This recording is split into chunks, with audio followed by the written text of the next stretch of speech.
I'm going to break down how I invested $60,000 on a 200-acre soybean crop in northern Minnesota in the spring of 2022, and break down what kind of profit I'm hoping to get with my investment. I'm 23 years old and considered a first-year farmer and a beginning farmer, which provides me with a couple financial benefits I'll explain later. Quick background before diving into everything: I'm renting the land only, and it's my first year ever renting ground. I don't own any farmland. I didn't go to college. I have only the knowledge from helping on my family's farm that I'm planning to take over. They have around 3,000 acres annually split between wheat and soybeans. My rented fields are an 80-acre piece right by my house, and 2 miles to the south is the 120-acre piece. It's not a lot of land for me, but it'll give you an idea of what it costs to try to put seeds in the dirt and make some money doing it. On to the spring. It was pretty wet early on. The rain started in April and didn't want to quit until August, it seemed like. We got in the fields late and our crops are a bit behind compared to some neighboring areas. We started seeding wheat around May 26th and didn't finish until June 6th. Started beans on the 6th and finished a majority on the 11th, but with the heavy rainfall, we ended up having around 150 acres of prevented plant ground. The temp was in the 80s when seeding beans, so they were out of the ground quick, like 5-6 days, something like that. And my only issue has been iron deficiency chlorosis, known as IDC. Been the only thing that will affect my yield slightly, but it's only been on maybe 30 acres.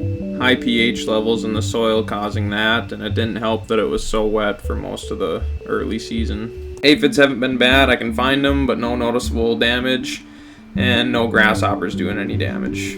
The first input I'll talk about is insurance, and it had the most noticeable benefits being a young and beginning farmer. Didn't save me a ton of money, but any money saved is money earned, in my opinion. The multi-peril crop insurance that I have lets you choose your coverage percent, and my choices were anywhere from 65 to 90 or 95%, I think. What it does is gives you coverage based on your established average yield, and as a beginning farmer, my yield starts at the county's average yield, which is 32 bushel per acre.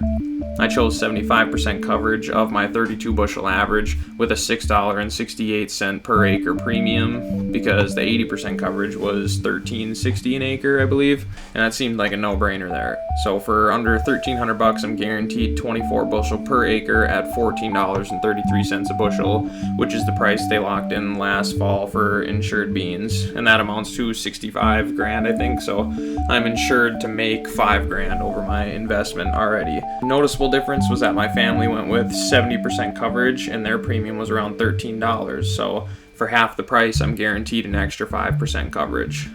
Another upside is that my average yield can't drop more than 10% per year. So even on a crop failure year, I will only lose 3.2 bushels off my average yield, which will affect insurance the next year and outputs next year. And on a year like last would be a great thing because the county's average for 2021 soybeans was 19 bushels, give or take. It was a drought for a couple months, so everyone took a hit on their average. Next input cost I'll talk about is fertilizer, and that was pretty straightforward. I just had to decide what yield worth of fertilizer mix I wanted out there and what kind of fertilizer mix. MAP or MES is what they were called, and they were my only two options, I think, and I went with MES because everyone else was, so I just hopped on that bandwagon. I had options for 30, 35, and 40 bushel yield mixes. I went with 35 to save a little, and I'd be more than happy with a 35 yield on my first year with prices around $14 a bushel. It took 3 deliveries and I believe $100 each trip to deliver 20 miles from the elevator. So they were doing a 40-mile round trip, and I saved the time by not having to drive in and pick it up. So it was worth it to me. And on to the seed cost. My original plan was to go with different .04 varieties, but it was wet and took longer than expected to get into the field, so I ended up with all .02s of the same variety, which is Roundup Ready to Extend from Hefty Seed. They had good iron chlorosis rating, and we have higher pH levels around here, so it was one of the best choices for me, I thought. Recommended seed rate of 180,000 seeds per acre, but I shot for 160,000 per acre because I thought that was fine, and it had a 90% germination rate on the label, so there should be about 145,000 seeds per acre out there, or plants per acre, I guess. That being said, I needed 212 units of seed at $43.10 a unit, totaling $9,100 about. I also chose the Hefty Complete Seed Treatment, which was just under $16 a unit, totaling $3,400. It had a bunch of different things in it, including the main ones like inoculant, fungicide, insecticide, but it had a few other things like a heat shield, which helps deal with heat and drought stress, and Nutricycle, it's called, which is said to have beneficial strains of bacteria and fungi in it. My family saved a bit of money on their beans by only putting inoculant on, so it'll be interesting to see the yield difference, if any. Chemicals were pretty straightforward also, costing me just under $6,000. I only planned on spraying once unless aphids or grasshoppers were an issue, but they aren't bad, so I think I dodged that bullet. I ended up using Ingenia, which is dicamba, and Power Max 3, which is Roundup, Centris as a pH buffer, and Lacamba as a buffering agent and drift reduction agent. And I'll put all the price breakdowns on the screen because they're all over the place. And rent is a simple one. It costed me 80 bucks an acre for 200 acres, and that was 16 grand. So it was my biggest investment out of the whole season, but if it pays off, shouldn't be an issue. And you head down south, like southern Minnesota, I think rent is around 300 bucks an acre, so I shouldn't complain about 80 bucks an acre up north here. Even though the yield isn't as good, it's still something to work with. Fuel is a ballpark estimate for me for the whole season, being that I'm using my family's equipment, I'm using their shop, the fuel, all that. So I went by a general rule of thumb that on average 20 horsepower uses about a gallon per hour at full throttle.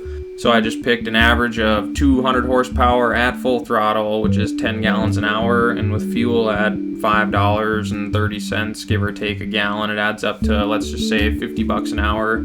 So just guessing, I'll have 50 hours of fuel time in my fields, probably more, but that's kind of hard to just guess on the spot. So I'll just attribute $2,000 to $2,500 as my fuel cost. Equipment was a pretty big variable cost since I don't own any tractors on paper or implements or a shop or storage for the beans or fuel tanks. So I fully borrowed everything from my family's farm, and aside from my farm pickup and tools to work on tractors and implements, I pretty much just traded labor for the use of equipment, so it's hard for me to put a price on that, but I'm sure if you had to rent all your equipment, that'd be easy enough to figure it out.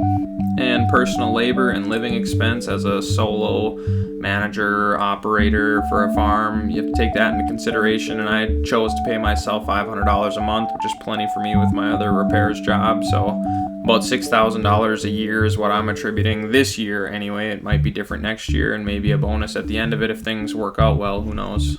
So all said and done, I'm looking at a total input cost of $58,327 as of today. $291 per acre, give or take, and I'll throw up a few projections on what kind of profit I'm looking at depending on my yields with today's market price. Hope all goes well for farmers out there. It looks promising so far. And thanks for watching, and good luck to everyone out there.